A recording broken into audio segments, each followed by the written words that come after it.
Hello guys! For today's video, I'm aka Madam Kukak ng Puerto Princesa City, Palawan! So yun na nga guys, natanghalian ako ng gising dyan, papunta sa aking trabaho. At shout out pala kay Vic Mateo. Ayan, thank you Lud sa palaging pag-support sa aking vlog. Ayan, thank you so much.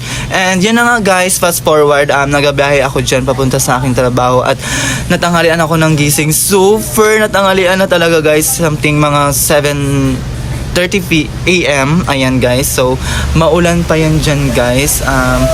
Buti na lang at nakatricycle kami dyan. So yun na nga guys, ayan pala yung Barangay Siksikan papunta sa Erawan. Yan, makikita nyo naman yan dyan guys sa aking video. So yan na nga guys, super maulan talaga yung araw, umaga na to. Grabe. Yan na nga guys, ingat po kayo palagi and keep safe always mga kakukak. Ayan na nga guys, fast forward again.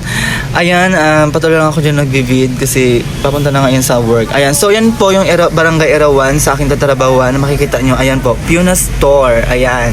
So, kung gusto nyo pong kumain or bumili ng mga foods, dito lang yan sa Barangay Erawan. Bye!